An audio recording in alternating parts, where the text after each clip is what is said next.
This episode of Outside Insights is brought to you by Placers, a values-led staffing partner helping businesses and individuals reach their highest potential. Build a flexible workforce or take the next step in your career at myplacers.com.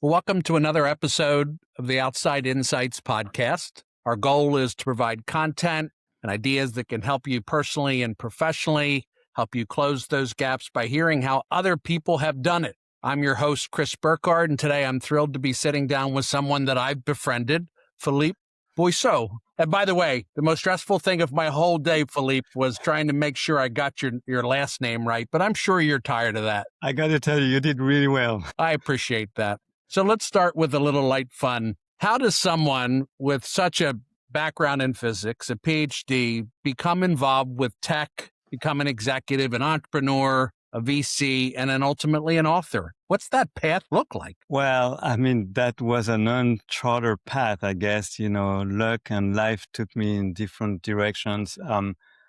I actually studied physics and chaos theory, nonlinear physics, pretty deeply. Not because I wanted to spend the rest of my life as a physicist, but because I was very curious about one thing, which is how do you do research? Well, you get up in the morning and you go somewhere or you write equation on a piece of paper. It's like, what is the process? What is the process by which people understand better the world? And I was really curious about that. And there was no better way than just doing a PhD and spending some time in labs and with brilliant physicists and Nobel Prizes, recipients and learning. And that's what I did. But I never wanted to be a physicist for the rest of my life. And one of the reasons is that it's a very lonely job in many ways. When I worked on the topic I was studying and I was researching, there were maybe 20, 30 people in the world, maybe 50 who kind of understood and was working in the same field. And that's it.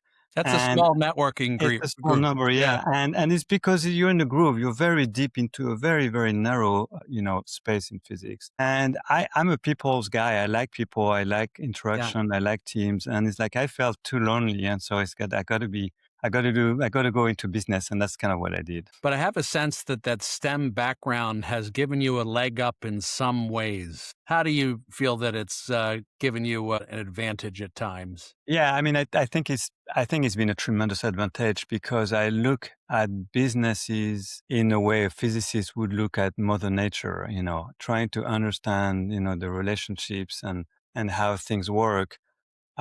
And that's pretty unusual. Most business people, they go to business school and they got an MBA or whatever, and then they learn balance sheets and, and P&Ls and cash flows and marketing and things. But I don't look at the world this way at all. I look at it from a perspective of, actions and what did you do that worked? What did you do that didn't work, and relationships and understanding how to deconstruct a business so that it's successful. So following some scientific method.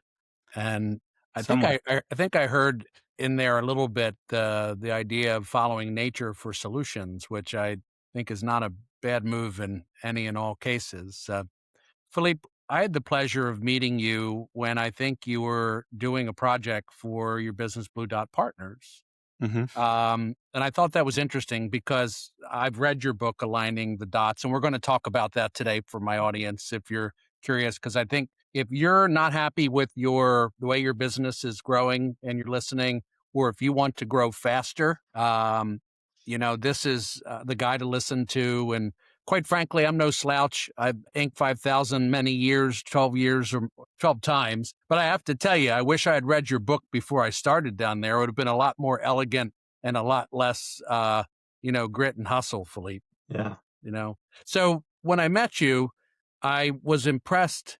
Part of your book talks about the idea of getting to know customers and how you get to know customers and how that alignment process works. And I wanted you on the show because I got a chance to experience your book as a customer. So I think that creates a good bit of validity in so many ways with this. So you're a growth guy.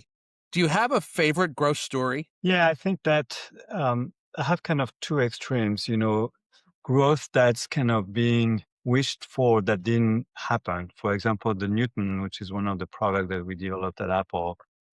And I think it didn't happen. It didn't wasn't successful because there was a total misalignment almost in every dimensions you can think about. And then I think about the other extreme, like a company called Extreme Networks, no pun intended, but they were growing really, really fast and they were running into all kinds of other challenges. We did some work for them, and their biggest issue was they didn't have enough physical space to put the employees that they were just hiring, and it was a fire danger. And then I actually realized that if you grow too fast, then you actually create some other issues. And I always think of growth like drinking wine, good wine if possible, and French wine, but other good wines from many other regions of the world, which is you have to drink responsibly. And I actually do think that you have to grow a business responsibly as well. You don't want to grow too fast, and of course, you want to grow because it's the only way to create value. But it's a really interesting balancing act. Is what is the right growth rate for me, for my organization, for my market within the competitive framework that I'm operating in, and all those questions. I think it's a question that most CEOs don't think about enough. I think. Chris, I cannot hear you. There we go. Oh, here we go. When I first started my business, I felt that growth was everything. And then there's this thing called cash, Hmm. and I'm not sure if people realize it just on the surface, but growth, for many businesses, you sell your product and collect from your customer many weeks or many months afterwards and the cost of doing business. So growing responsibly, managed growth, and knowing how much your business and business model and product mix can handle was a really big part of things. You're right on. It's critical, yeah, for sure. Where do we get growth wrong? I think it's Let me step back a little bit because I want the audience to understand why growth is so important. And if you are not growing your business, there's two types of businesses. Businesses that structurally cannot really grow. Like for example, if you own a restaurant or a dentist, you cannot really grow your top line that much. You're not going to add tables because the fire code would prevent you. You cannot double your pricing because people wouldn't go and eat in your restaurant anymore. On the other hand, you don't have to grow because you haven't raised any money. You don't have investors. You don't have a board. You don't have anybody who is saying, "Hey, I give you $1 now, Chris, and I want you to return, $5, $10, in 5, 7, 8 years." So there's a lot of businesses that are not subject to the law of growth, and that's absolutely right. There's nothing wrong with that. And in fact, I would argue that the tissue and of this economy in this country is actually driven by those businesses. Those are not the businesses we're talking about. We're talking about businesses that have to grow, and they have to grow because they raise money. And then the question is, how do I grow? And at what cost? Again, it's back to growing responsibly. It's not just a matter of I want to grow. It's like, well, you want to grow by how much? And in the context of how is your market growing? Because if you're growing at 1% in a market that's declining at 20%, you're doing really well. You're creating tremendous amount of value. And if you're growing at 100% in a market that's exploding, like AI now, that's growing at 300%, then you're losing market share. You're not creating value. So the growth has to be in the context of what is the market in which you operate and how fast is that market growing. And it's the ratio of those two growth rates that really matters. Do you think most businesses think that way with that level of alignment between market conditions and their scenario? Or is that why you do what you do? So No and no. no, they don't. Most businesses don't really understand the dynamics of the market in which they operate. And in fact, I would argue that many, many companies don't even quite understand what their market segmentation really is or should be. And then what was the second? Sorry, what was the second question you asked?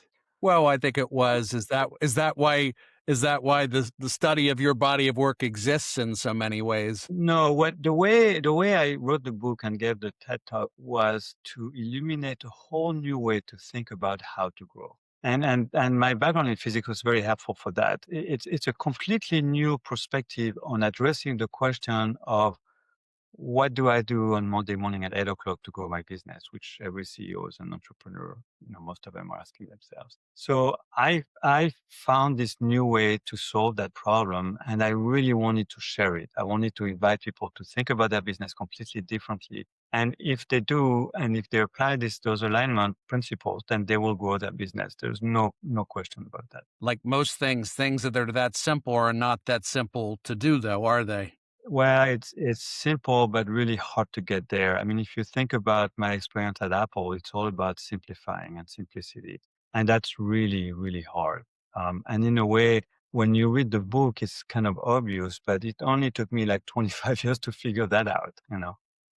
And it is simple once you know what the model is. What wasn't simple to me is how do I get to that model? How did you get to the model? I've been obsessed about this question about what do I need to grow as a CEO? What do I need to do as a CEO? And that really, and I didn't want, and I sat on 25 boards. I'm on two boards right now. And I've been in so many board meetings where the CEO would not grow. And it's like, why are we not growing? And every time I never got a good answer. And a lot of time the answer is, well, sales is an issue. We don't have the right salespeople. They're not doing their quotas. And I'm like, well, what about if pricing is not optimized? The salespeople have nothing to do with that. So I was really, it was really bugging me that nobody could really give me a clear answer to why we're not growing faster. And I've been obsessed about that question for a long time. And then I realized that it's all about alignment. And then I realized that there are four universal axes of alignment. And then I realized you can actually measure those coefficients of alignment. And that came, and that's really what was the foundation of the book and Blue Dots and the TED Talk and everything we're doing. Would you talk a little bit about how you view alignment, maybe your working definition of alignment across, just starting there would be great. Because I think it's a talked about word, but I wonder if people do it right. Yeah, it's a really good question. First of all, I'm talking about alignment between what the business does and what is the target market wants, right? Mhm. And the word target is important. If I'm selling skydiving gear and you never jumped out of an airplane, it doesn't matter how good my gear is and the pricing and everything, you will never buy it because you're not in my target market. By the way, Philippe's pretty good at that stuff. I'm not going to be selling him skydiving gear because I think he would know that I didn't know the language, which Right. is a part of this, isn't it? Absolutely, If yes. you don't know your audience's language and lifestyle, awful hard to sell them anything. Yeah, that's the second axis, which I describe in a second. So it's all about alignment. I need to align my business with my target market.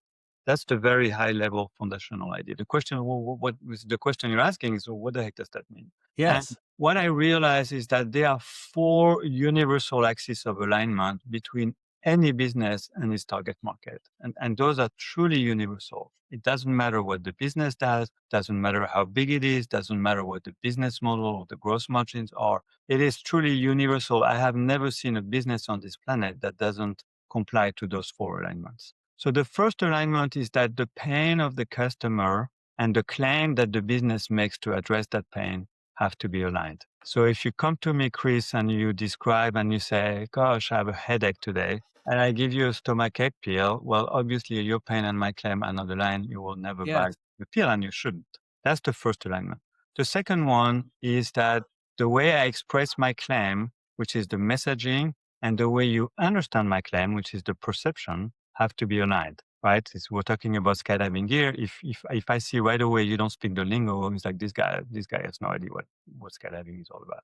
So back to my headache example, if I describe to you a pill that will solve your headache and it costs $2, and let's imagine I describe it to you in Korean, I'm assuming you don't speak Korean, you will never buy the pill because you're like, what the heck is Philippe talking about? Even though it'd be the perfect pill for you, right? That's the Yes. second alignment. The third one is the way customers want to acquire and buy the product has to be aligned with the way the product is sold in the marketplace. So if I said, Chris, I have the right pill for you, let's take care of your headache in 10 minutes, but you have to fly to New York to pick it up. You're like, well, wait a minute, there's a pharmacy where I am. Why can I just buy, the pharma? Why can I just walk there and buy the pill? That has to be a really good $2 pill for me to go to New York for it. Right. Right, right. So it has to be a frictionless transaction. Once you decide to buy, the acquisition process has to be as frictionless as possible. And then the fourth axis of alignment, which is actually my favorite, and I have to confess, I stole it out of the Apple playbook. All right. as I worked for Steve Jobs, which is how I lost my hair, in case you ever wondered, I About realized half the audience are gonna know that, but now the other half are definitely gonna be aware of the audio side, if they so acquire my book, they can see my picture, they will realize I don't have much hair. And well, so Mr. Jobs did it again. I did it again, yes. And what happened is I realized I learned many, many lessons from Steve, but one of them that really struck me, and it's actually quite interesting because I realized that lesson after I left Apple, not while I was there. I realized that every single business, every single company is in the exact same business. People say, "Well, there's 10 million businesses in the US." I said, "No, there is one business. That's it."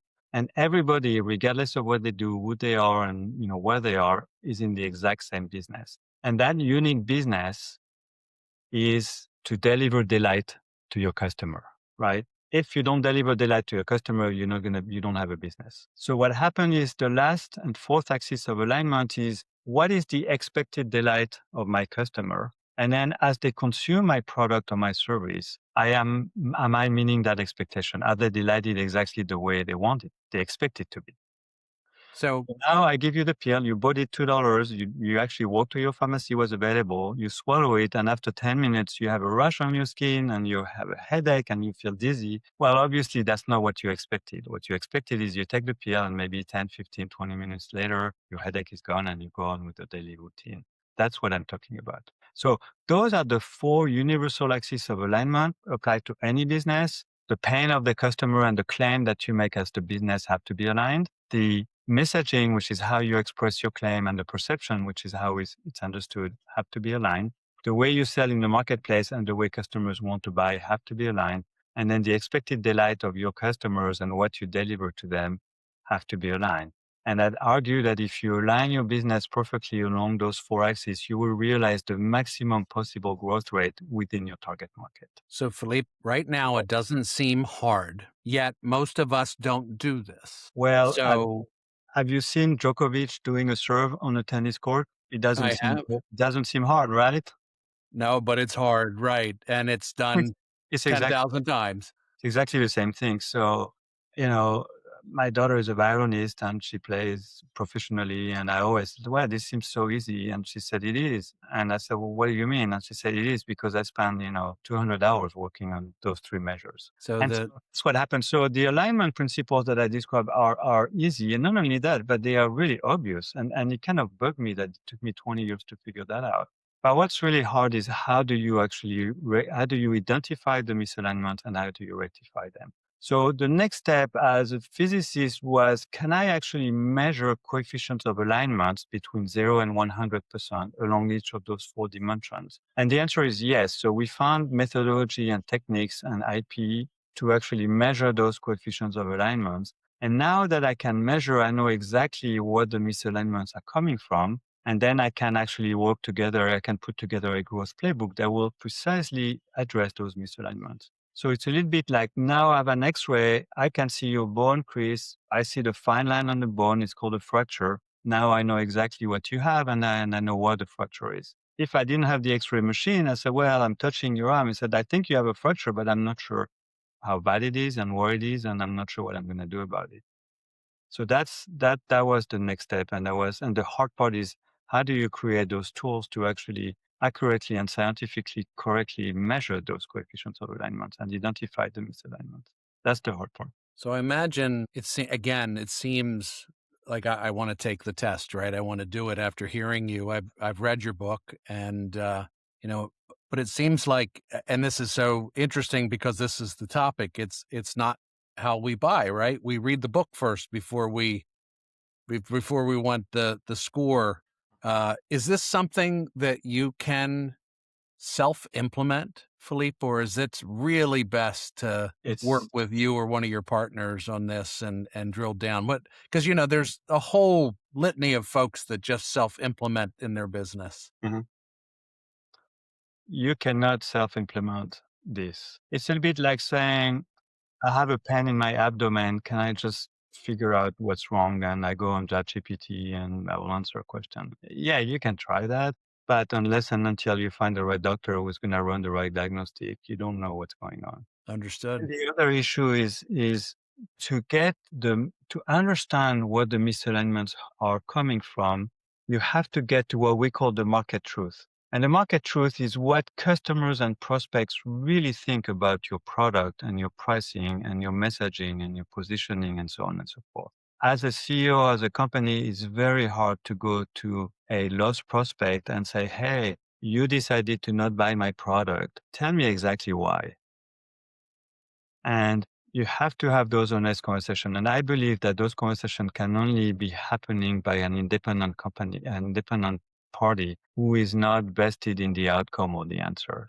So the integrity and the objectivity and the way you conduct those interviews is really critical. And I actually do not believe that companies can do that themselves. They think they can, but the reality is that if I'm a customer and I churn, what's in it for me to go to you as the CEO and say, well, you know what, your product sucked and didn't work anymore, and I decided to stop paying you, $20,000 a month. That's the hard part. It's a really hard conversation for a previous customer, to be honest with. So I hadn't thought about it that way. That's really important because you're talking about truly what the customer base is saying.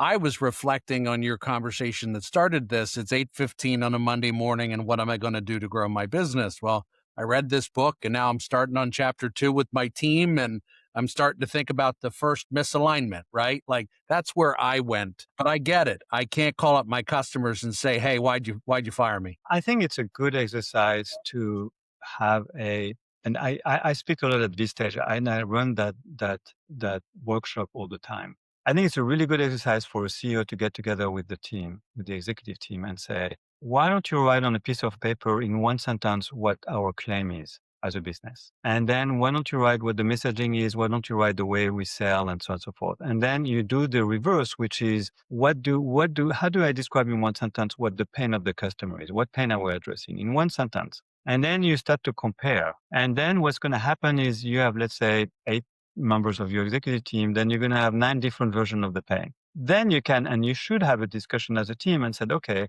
Chris, you said the pain was this. And then Jack, you said that. It's like, well, which one is it? So there's a very healthy process that you can run with your team going through each of those 4 axes and ask yourself internally, how well do we think we're aligned? And that will open the eyes to weaknesses of alignments. And then you can start to think about this. Okay, we all agree that the pain is that. But when I read our website, it doesn't talk about that pain. So what are we going to do? Are we going to redo our website, redo the narrative, or then you can start to take action. And I think that's a very healthy process. What it won't give you, though, is those coefficients of alignment. And really, this is an internal reflection. But what you really want to know is what does the market really think? And you'll be surprised how that is typically different from what the internal team is going to think. Philippe, this is such a layman way of thinking, but we always joke that when someone buys something, we know it's not for the reasons that we think they bought it. But that's You wrong. know, You know exactly what they buy. right, exactly. But we think it's because I know them. I met them at an event. We think it's because they saw our billboard. I could go on, but in reality, we should know. And in essence, it's what our interactions are that often drive that. But that's different because you're talking about interaction that leads you to the decision to buy, right? The reason they buy is not because they saw your pretty face on the billboard. The reason they bought is because they have a pain, you have a claim at a price that makes sense, and they believe that that claim will solve their pain, and they buy the pill. Right? You don't buy the pill because you see a pretty picture of the pill on the 101 here on the freeway. You buy the pill because you read the thing and you say, oh, that's exactly what I have. This is FDA approved. It should work. I'm going to buy it. Interesting. So the trust that you're talking about, the trust exchange is really critical in a transaction. I actually talk about it in my book. That is a critical part, but that's a step in the process by which a qualified prospect will believe that your claim will address his or her pain and believes that the pricing is right. And they are like, okay, now I'm going to buy, right? Now you have alignment between pain and claim. Then you still need to have the other element, which is how am I going to acquire the product, and then am I happy with the product? So you really have to decompose that process. It's I'm thinking, you talked about how anybody can get value from this and that a management team can do this. Is there a particular size business that you feel benefits from this, gets a So maximum value? yes, I think that first of all, the 4 principles of alignment are applicable to any company. In fact, I meet a lot of entrepreneurs who haven't really either studied the business or just at the very beginning. And I'd say you need to define the pain and the claim. Go through the process. Now you won't be able to measure. You don't have any transaction. You don't have revenue. But at least, put that on the board and be extremely clear about what the pain and the claim and your messaging and so on and so forth. The companies that benefit the most in terms of getting the growth playbook. At the end of the day, what we do at Blue Dot is we give them a growth playbook. Think of it as a prescription that the doctor gave you. It's like, okay, Chris, I took an X-ray. You have a fracture. Let me show you the line. I'm going to give you a cast. You wear it for a week. Then I'm going to give you another cast where you can take a shower, and then you go to PT for another 2 weeks. That prescription is really what we deliver as Blue Dots to our customers. We give them a very actionable playbook that now when they wake up at 8 o'clock on Monday morning, they know exactly what to do. And that can only be done once we identify the misalignment and measure the coefficient of alignment, which means they have to be big enough, because we do a lot of market truth and we do a lot of data analysis. If they only have 3 customers and one of them is their brothers, like, we can't really build a growth playbook, because statistically it wouldn't be. There has to be enough customer throughput for it to Yeah. be a And worthy study. pipeline, yeah, because we talk to them and we want to extract the market truth. If we only have 2 customers to talk to, that's not statistically relevant. In fact, it could be actually misleading.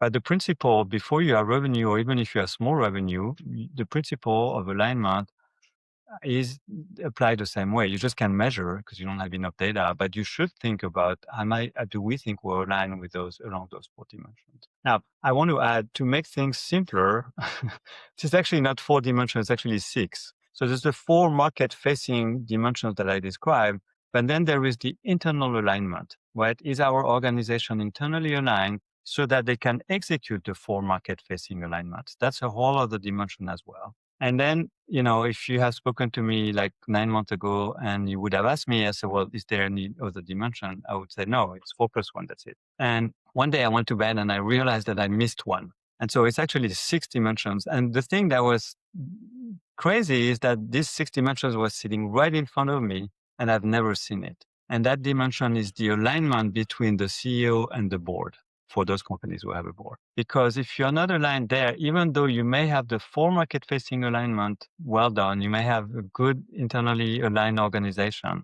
If you're not aligned with your board as a CEO, it's a real problem. Well, my guess is you saw that. Yeah, but I never really, if you read my book, it talks about 4+1. The internal alignment is the last chapter. It doesn't talk about aligning the CEO with the board. And in fact, I've decided to write another book, which I call the 6th alignment, which is precisely on that topic. So it's not just 4, it's actually +1+1, really. Do you find that any one is more valuable than the other 6? Yeah, it's a great question. I always give the same answer. Oh, I got to do better with my questions. That's for sure. Let's say I'm a doctor and you come to me, Chris, and you said, I have a heart, a brain, a liver, intestines. Which one is the most important to me? And it's like, It's the well, whole system. all of them have to work and they have to work together. So Unless I'm a heart doctor, and then I might give you a different answer, right? well, But yeah. but the reality is that all your organs have a function and they better work. It's the same in the company. Those 4 and the 6 alignment have to work. Now, where we see a lot, we always start with the pain and claim. That's the first alignment we look at. Yes. And we see a lot of companies that are not aligned. This is not uncommon that there is no strong alignment between the pain and the claim. And you would think, they've been in business for 10 years, they've been doing it, they're doing $20 million in revenue, they should know. And you realize that they've never really asked themselves, because they are not looking at that business through that lens. They're just looking at that business from a traditional P&L and sales motion and pipeline and things like that. Well, I think why I asked the question about the 6. I'm thinking more about that. I know that people look for a place to start, right? So, and that's the wrong way, obviously, but no, I'm still aware that people are looking for a place to start, yeah, it's actually no, it's actually a good question. I think people should start with 1, and typically intuitively they would know what's going on, right? If you have a chest pain here and you have a short breath, you probably want to think about a heart problem. So they kind of know which one is the most misaligned or the least aligned, and that's where they should start, because their intuition is probably right. So How once you have the 6 aligned, 5 if you don't have a board. How much work is it to keep it aligned? It's a great question. The problem is that I talk about in my book about this remarkable skydive that my friend Luke Akins did. Right, it was in July 2016 in Simi Valley, California.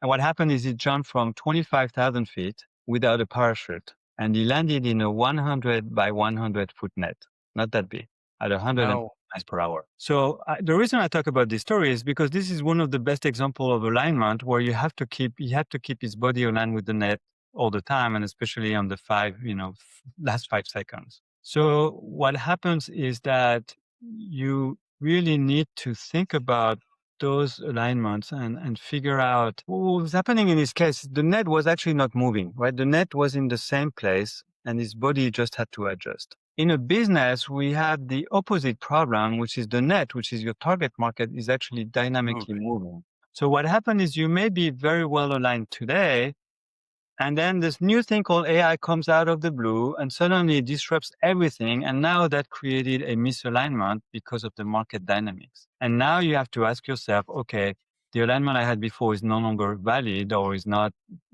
maintained. The market dynamics has changed. What do I need to change to realign my business with my market? So And I have then an the interest. is some people misalign their business by changing things where the market doesn't move, but they misalign and say, oh, we're going to introduce a new product, or we're going to introduce a new pricing structure, or we're going to introduce a new way to describe what we do because we think it's cool. And now they purposely create, not on purpose, but they accidentally create a misalignment with the business, with the market, even though the market really hasn't changed. And So that happens all the time.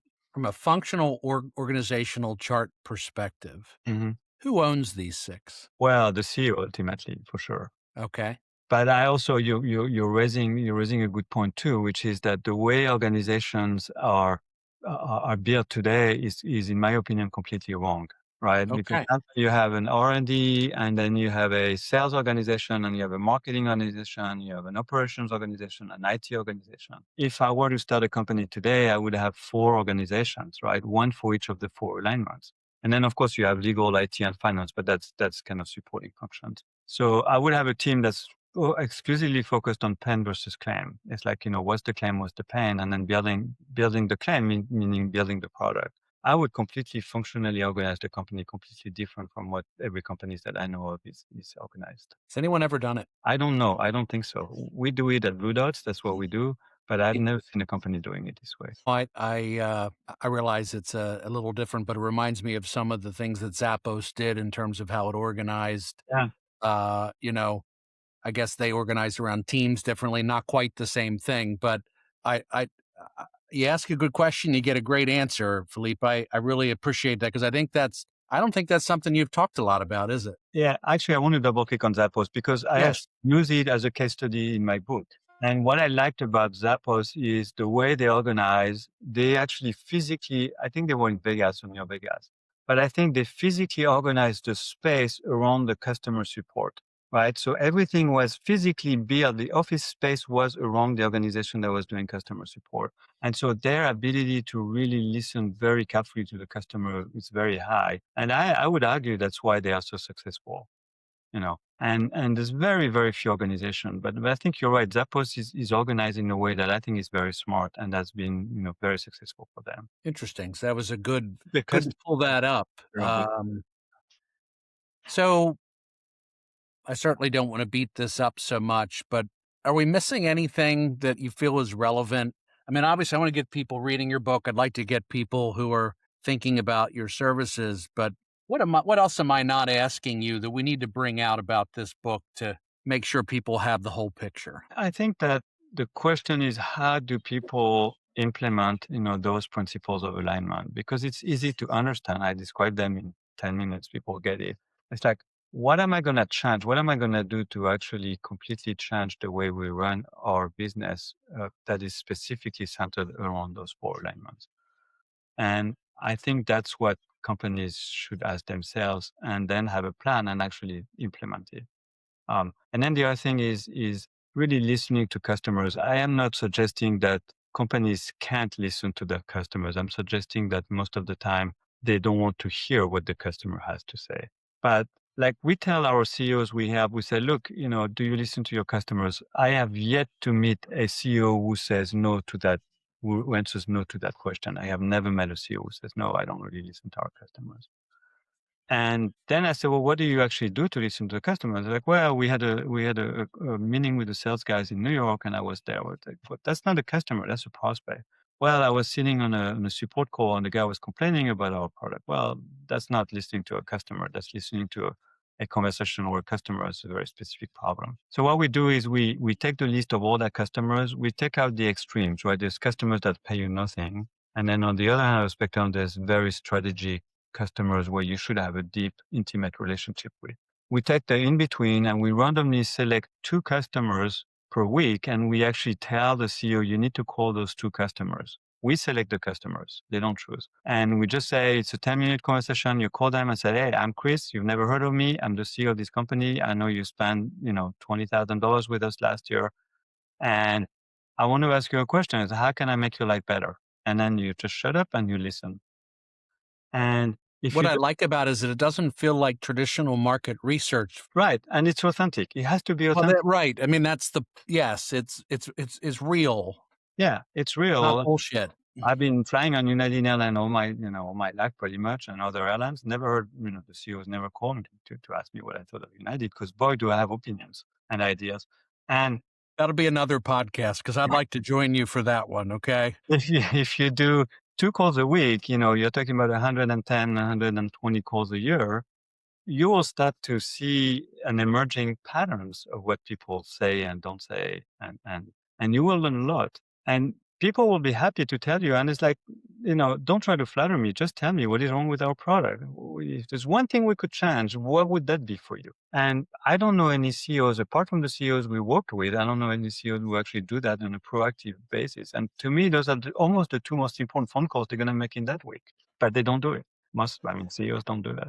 Philippe, I know we had, I think my audience knows there's always a prep call to make sure we got our act together. You were talking about some AI related things that were giving you energy. You want to give that a couple of minutes? Is that, Yeah, it's a good question. I've been in Silicon Valley for 36 years. I have never seen anything like AI in terms of profound change in technology.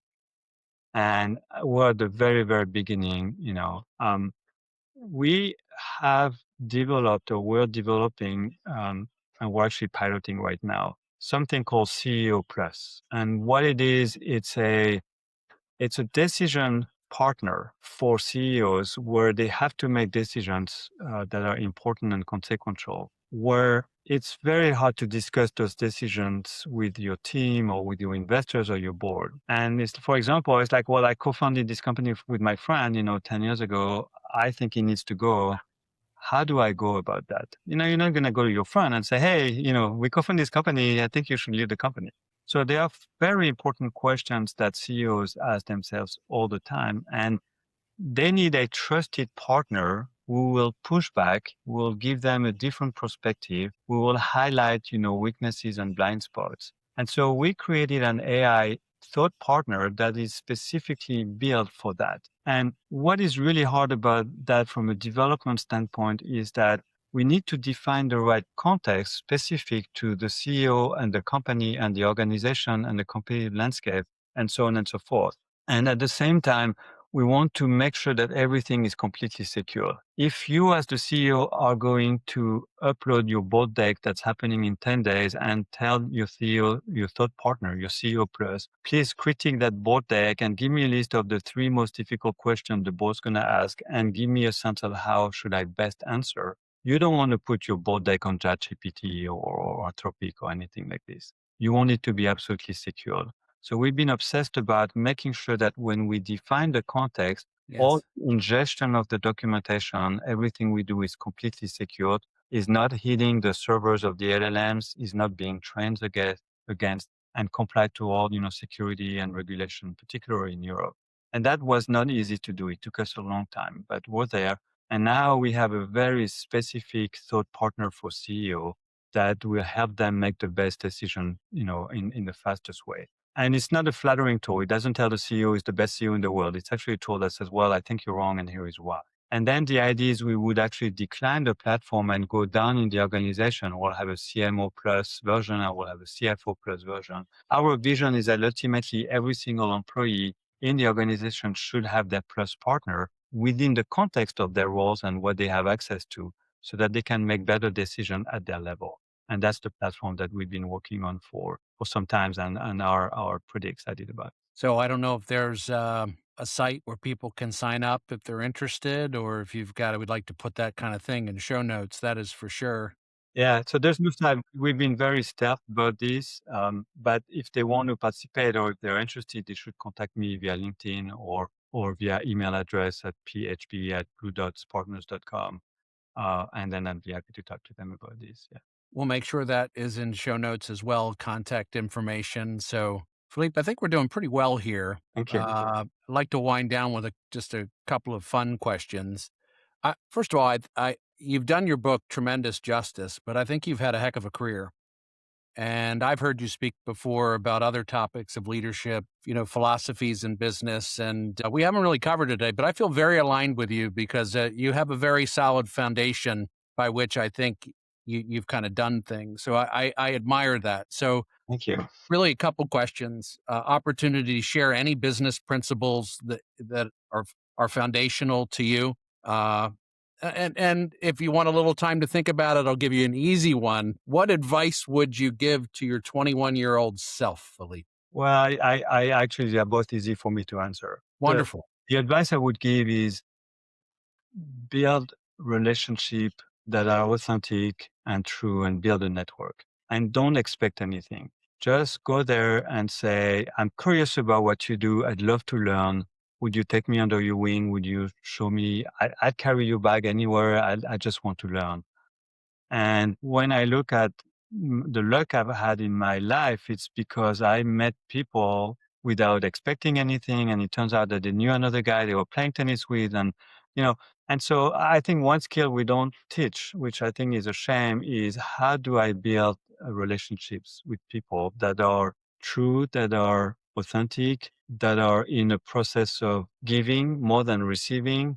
Um, and I think that's to me, is the most important skill above anything else. So that's the advice I give to young people: build a relationship, interact with people, be curious, ask them questions, and they will love to help. They will help you. They will. If I can, I was blessed to have the author of The Go Giver on the podcast, Bob Berg. And there's an element of what Philippe is talking about there of sometimes we show up expecting something when if we give of ourselves, in essence, you ultimately get the right way. You get the authentic way. And especially if that's the way you always do it. So I couldn't agree with you more, Philippe. And I would not be here today. We would not be here if we didn't do this. For sure. Right. All right. You Yeah. said, call me someday. I'd like to be on the podcast. And guess what? We did. Yeah, and a lot of meanings, especially here in Silicon Valley, is always starting or finishing by how can I help you? What can I do for you?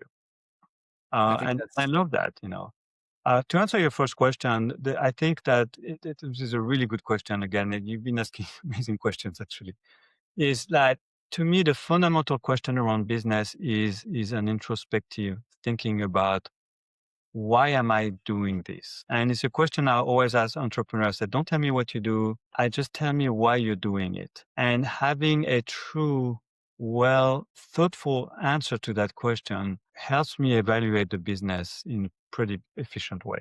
So I give you an example. I'm on the board of a company that is building an electric motorcycle in India, right? So India is shipping 40,000 new motorcycles every single day, and eventually they're all going to be electric. And I asked the founder, his name is Mahesh, the CEO, and I asked him, I said, Mahesh, why did you start this company? And he looked at me and he says, it's because my dad passed away.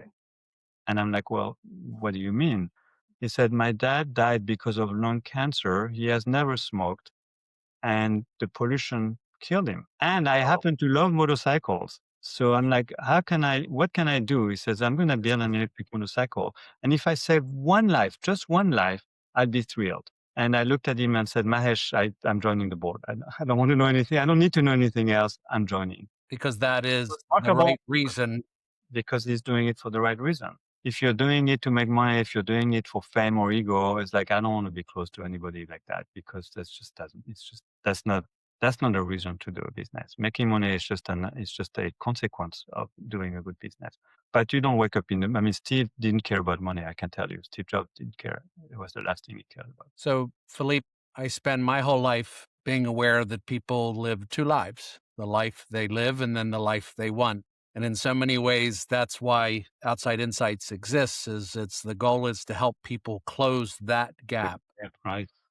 And it's hard, right? Yeah. Because you got to take a kid to ballet on Thursday and you got to go shopping on Saturday and there's a birthday party. But before you know it, it's Sunday night and you're back to the same grind. So I Yeah. think At the same time, you have to be able to go out of your comfort zone. When I did my first skydive, I was very uncomfortable. I was scared I because hope it's so. very unnatural. And I've done over 1,000 skydives, and I'm so happy I did my first jump because I realized that, hey, this is really cool. I want to learn. I want to do more. And I think that is being aware of managing your time, which is what you were talking about, the craziness of the week, but also just being able to get out of your comfort zone. And even if it's a small thing, like somebody may say, well, I'm shy. I said, well, go to a party and introduce yourself to 3 people. That's your goal. And if you do that, you realize it's not that bad, and then you get used to it, and then that's how you grow. And so if you don't get out of your comfort zone, you'll never grow. I mean, you're gonna be stuck in the life that you have, and that not the one that you really want to have. Philippe, perhaps you come back when the CEO AI tool is launched and it's being used, and we can talk openly about Be great. what you've learned. Philippe, it's been a pleasure to have you on Outside Insights. Thank you so much for your time today. No, thank you, Chris. Always a pleasure to talk to you, and very thoughtful questions, and I really enjoyed the conversation. They better be.